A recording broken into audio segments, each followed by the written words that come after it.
évaluation pour vérifier si vous êtes bien préparé à l'examen. Le texte. Il n'a rien mangé depuis son déjeuner d'hier. Cette phrase prononcée dans un soupir suffit pour me réveiller. Une pénombre dense remplissait notre chambre. Ma mère chuchotait, elle s'adressait à une silhouette indécise. Debout au milieu de la pièce, la forme ne bougeait pas. Un vague murmure s'en échappait de temps à autre. Des syllabes dépourvues de sens me parvenaient dans mon lit. Les deux formes m'abandonnèrent, j'essayai de bouger. Le tambour qui battait dans mon crâne redoubla d'ardeur. Il se mêla à l'ombre des traînées impalpables de cendres rouges. Une nuée de minuscules étincelles tournoya autour de mon visage. Silencieuse et froide, elle transformait le décor qui m'était familier en une atmosphère irréelle. Une douleur sourde se propagea dans mes os et me tira un gémissement. Après la lecture du texte, nous allons lire les questions auxquelles vous devez répondre. La première question, remplissez le tableau suivant: auteur et œuvre, date de naissance, date de la mort, deux autres œuvres. La deuxième question, quel est le type de ce texte? Justifiez votre réponse. Troisième question, qui raconte l'histoire? Quel âge a-t-il? Quatrième question, de quelle maladie souffre-t-il? Relevez du texte quelques allusions. Cinquième question, comment est l'univers de l'enfant sous l'effet de la maladie? Sixième question, il n'a rien mangé depuis hier. À votre avis, qui a prononcé cette phrase? Comment l'a-t-il prononcée? La question suivante, reprenez la même phrase, c'est-à-dire il n'a rien mangé depuis hier, au discours indirect en commençant par la mère a dit, c'est-à-dire le verbe introducteur ou bien la phrase introductrice la mère a dit. Huitième question, de quel sujet parlent les deux formes? Qui sont ces deux formes?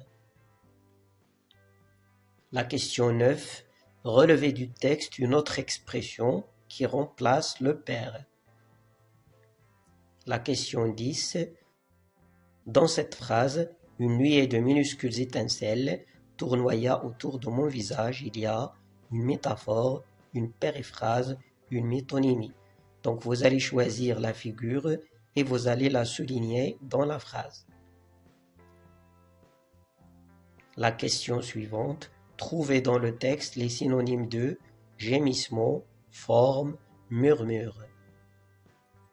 Question 12, quelles sont les procédures quotidiennes à suivre pour se protéger du coronavirus? Dernière question, êtes-vous avec ou contre la fermeture des frontières pour contenir la propagation du Covid-19? Justifiez votre réponse.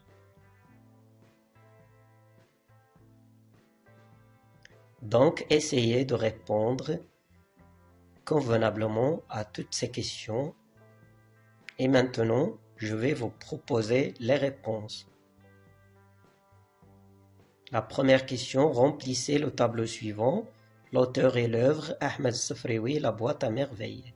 Date de naissance 1915, date de la mort 2004. Deux autres œuvres, Le chapelet d'ombre, Le jardin des sortilèges. Deuxième question, quel est le type de ce texte? Justifiez votre réponse. Un texte à dominante descriptive. La justification, présence des adjectifs comme dans indécise, les relatives et les figures de style. Qui raconte l'histoire? Quel âge a-t-il? Le narrateur dans ce texte est Sidi Mohamed, il a 6 ans.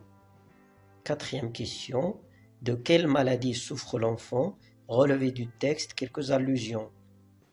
Donc l'enfant est malade par la fièvre, les expressions qui le montrent, battait dans mon crâne, étincelle tournoya autour de mon visage, et ainsi de suite. Vous pouvez trouver d'autres indices. Cinquième question, Comment est l'univers de l'enfant sous l'effet de la maladie?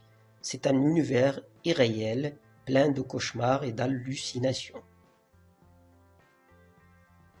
6e question, il n'a rien mangé depuis hier.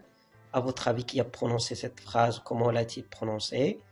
Donc, c'est la mère qui a dit cette phrase avec un grand soupir. 7e question, mettez cette phrase au discours indirect en commençant par la mère a dit. Donc, la mère a dit qu'il n'avait rien mangé depuis la veille. Donc, on a procédé à quelques changements. Le passé composé est devenu un plus que parfait et hier est devenu la veille parce que le verbe introducteur est au passé. 8e question, de quel sujet parlent les deux formes? Qui sont ces deux formes? Les deux formes parlent de l'état maladif de l'enfant. Ces deux formes sont la mère et le père. Relevé du texte, une autre expression qui remplace le père.